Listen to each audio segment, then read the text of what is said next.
日本語トークタイム。皆さん、こんにちは。今日は、私の広島旅行の話をします。テーマは、広島の駅で道に迷いました、です。これは、私が初めて広島へ行った時の話です。少し大変でしたが、とても楽しい思い出になりました。私は日本へ来てから、いろいろな場所へ旅行したいと思っていました。東京や大阪や京都は有名です。でも、私は広島にも行きたかったです。広島は歴史がある町です。そして、美味しい食べ物もたくさんあります。特に、お好み焼きが有名です。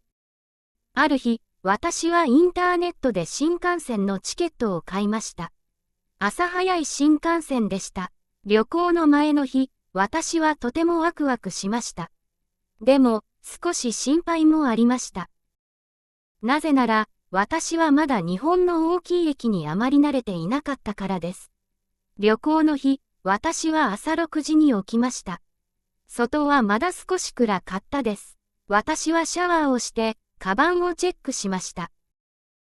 スマホ、財布、水、お菓子、イヤホン、そしてパスポートも持ちました。忘れ物がないか、3回ぐらい確認しました。駅へ行くとき、電車は少し混んでいました。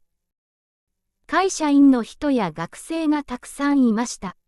みんな静かでした。私は窓の外を見ながら、今日は楽しい一日になる、と思いました。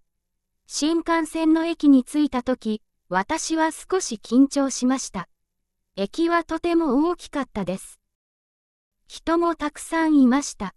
案内の声もたくさん聞こえました。丸番線です。ドアが閉まりますなど、日本語のアナウンスが早くて、全部はわかりませんでした。でも、私は無事に新幹線に乗ることができました。新幹線の中は綺麗で、静かでした。私は窓の席でした。景色がとても綺麗でした。山や川や町が見えました。時々、田んぼも見えました。新幹線の中で、私はパンを食べました。そして、コーヒーを飲みました。旅行の時に電車の中で食べるご飯はいつも特別な感じがします。私は音楽を聴きながら、広島のことを考えていました。数時間後、やっと広島駅に着きました。広島駅はとても大きくて、綺麗でした。人がたくさん歩いていました。外国人の観光客も多かったです。最初、私はホテルへ行くつもりでした。ホテルは駅の近くでした。でも、その時に問題がありました。私は出口を間違えました。広島駅には出口がたくさんありました。北口、南口、新幹線口など、いろいろありました。私は地図を見ました。でも、地図を見てもよくわかりませんでした。私は、多分、こちらだと思いますと考えて歩きました。でも、歩けば歩くほど、知らない場所へ行きました。大きい道路がありました。バス停もありました。でも、ホテルが見つかりませんでした。その時、私は少し焦りました。スマホで地図を見ました。でも、スマホの電池が少なかったです。バッテリーは 30% しかありませんでした。私は、どうしようと思いました。そして、近くにいた駅員さんに聞くことにしました。私は駅員さんに、すみません、このホテルへ行きたいですと言いました。そして、スマホの画面を見せました。駅員さんはとても親切でした。ああ、このホテルですね。今いる場所は反対側ですよ。と言いました。私はびっくりしました。反対側ですかと聞きました。駅員さんは笑いながら、はい、広島駅は大きいですから、よくありますよ。と言いました。その言葉を聞いて、私は少し安心しました。私だけではなかったです。駅員さんは、道をとてもわかりやすく教えてくれました。このエスカレーターを降りて、まっすぐ行ってください。そして、右へ曲がります。コンビニの前を通って、外へ出るとホテルがあります。と説明してくれました。私は、ありがとうございますと言って、急いで歩きました。でも、また少し迷いました。なぜなら、駅の中にお店がたくさんあったからです。お土産屋さん、パン屋さん、レストラン、カフェなど、いろいろなお店がありました。とても賑やかでした。私は途中で、美味しそうなもみじまんじゅうを見つけました。広島の有名なお菓子です。私は少し食べたくなりました。でも、今はホテルへ行かなければならないと思って、我慢しました。やっとホテルへ着いたとき、私はとても疲れていました。でも、ホテルのスタッフさんは笑顔で迎えてくれました。チェックインをお願いします。と言うと、スタッフさんは丁寧に説明してくれました。部屋は小さかったですが、とても綺麗でした。窓から電車が見えました。私はベッドに座って、やっと着いた、と思いました。少し休んだ後、私は広島の街を散歩しました。外はいい天気でした。空が青くて、風も気持ちよかったです。最初に、私は岩記念公園へ行きました。そこはとても静かな場所でした。たくさんの人が歩いていましたが、みんな静かでした。私は原爆ドームを見ました。写真では見たことがありましたが、本当に見ると気持ちが違いました。とても大切な場所だと思いました。平和記念資料館にも行きました。中には昔の写真やものがたくさんありました。私は少し悲しい気持ちになりました。でも、平和の大切さを強く感じました。資料館を出た後、私はベンチに座りました。そして、しばらく空を見ました。戦争がない世界になってほしい、と思いました。その後、私はお好み焼きを食べに行きました。広島のお好み焼きは、大阪のお好み焼きと少し違います。そばが入っています。お店の中はとてもいい匂いでした。鉄板の音も聞こえました。店員さんは元気でした。私は肉と卵が入ったお好み焼きを注文しました。店員さんは私の前で作ってくれました。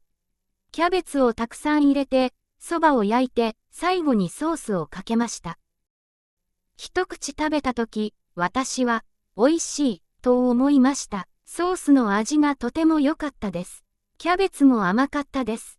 私は夢中で食べました。気がついたとき、お皿は空でした。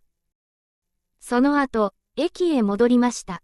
夜の広島駅は、昼よりもっと賑やかでした。仕事が終わった人や、旅行者がたくさんいました。私はお土産を買いたかったので、駅の中のお店を見ました。広島には、美味しいお土産がたくさんありました。もみじまんじゅう、レモンケーキ、お茶など、いろいろありました。私は家族のためにもみじまんじゅうを買いました。そして、自分のためにレモンケーキも買いました。でも、その後、また問題がありました。私はトイレへ行きたかったです。そして、トイレを探しました。でも、広島駅は本当に大きかったです。私はまた道に迷いました。さっきも迷ったのに、また迷った、と思いました。今度はエスカレーターを何回も登ったり、降りたりしました。でも、同じ場所へ、戻ってしまいました。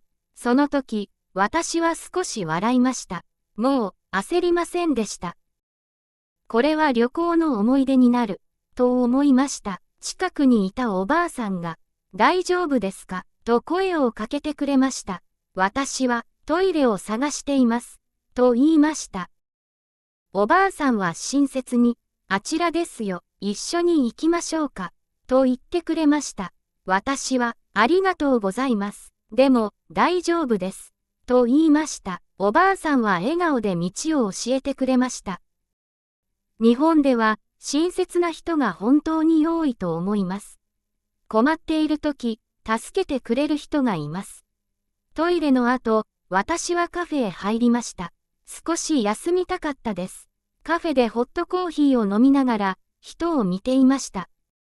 スーツを着た人、旅行バッグを持った人、子供と一緒の家族、外国人のグループなど、本当にいろいろな人がいました。駅は、たくさんの人が集まる場所です。出会いと別れがある場所だと思いました。その時、私は少し眠くなりました。朝早く起きたので、疲れていました。ホテルへ帰る前に、コンビニへ寄りました。水とお茶を買いました。そして、プリンも買いました。日本のコンビニのプリンは本当に美味しいです。私は旅行の時、よく買います。ホテルへ帰る道は、今度は迷いませんでした。やっと道を覚えました。ホテルへ戻った後、私はシャワーをしました。そして、ベッドに横になりました。その時、私は今日のことを考えました。朝、新幹線に乗ったこと、広島駅で道に迷ったこと、駅員さんが親切だったこと、平和記念公園へ行ったこと、お好み焼きがとても美味しかったこと、そしてまた駅で迷ったこと、全部とてもいい思い出でした。旅行では時々問題があります。でも、その問題があるから思い出になります。もし全部が完璧だったら、あまり覚えていないかもしれません。でも、道に迷ったことや、知らない人に助けてもらったことは、ずっと覚えています。次の日、私は宮島へ行きました。宮島は広島でとても有名な観光地です。朝、私は少し早く起きました。ホテルの窓から外を見ると、空がとても綺麗でした。私は駅で電車に乗りました。今度は、もう迷いませんでした。昨日より少し成長した、と思いました。宮島へ行くフェリーも楽しかったです。海の風がとても気持ちよかったです。有名な赤い鳥居が見えたとき、私は感動しました。本当に美しかったです。宮島には鹿もたくさんいました。鹿はとても可愛かったです。広島には美味しい食べ物がたくさんあると思いました。夕方、私はまた広島駅へ戻りました。そして、新幹線で帰りました。帰るとき、私は少し寂しかったです。もっと広島にいたいと思いました。新幹線の窓から外を見ながら、私は広島旅行を思い出しました。広島の人は親切でした。街も綺麗でした。食べ物も美味しかったです。そして、駅で迷ったことも今では楽しい思い出です。旅行では知らない場所へ行きます。だから、時々失敗します。でも、その失敗からたくさん学ぶことができます。私は広島旅行で困った時は人に聞くことが大切だと学びました。最初、私は一人で何とかしようと思いました。でも、日本の駅は大きいです。そして、知らない場所では、一人で全部するのは大変です。でも、勇気を出して聞くと、みんな優しく教えてくれました。駅員さんも、おばあさんも、本当に親切でした。だから、私も困っている人を見たら、助けたいと思いました。旅行は、景色を見るだけではありません。人との出会いも大切です。もし、皆さんが広島へ行くなら、ぜひ広島駅へ行ってみてください。でも、駅はとても大きいので、気をつけてください。そして、もし道に迷っても、心配しないでください。きっと、誰かが助けてくれます。最後に、広島で食べたお好み焼きの話をもう少しします。お店の店員さんはとても元気でした。美味しいですかと聞いてくれました。私は、はい、とても美味しいですと答えました。すると、店員さんは、また広島へ来てくださいね、と言いました。その言葉を聞いて、私は嬉しかったです。旅行の思い出は、場所だけではありません。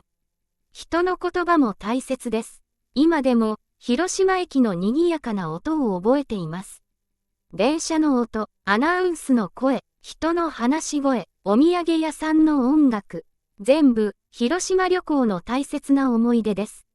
またいつか、広島へ行きたいです。次は、もっとゆっくり旅行したいです。そして、今度は絶対に駅で迷わないようにしたいです。でも、もしまた迷っても、それも楽しい思い出になるかもしれません。皆さんも旅行を楽しんでください。失敗しても大丈夫です。その失敗は後で大切な思い出になります。今日は広島の駅で道に迷いましたという話をしました。聞いてくれてありがとうございました。また次のポッドキャストで会いましょう。じゃあ、またね。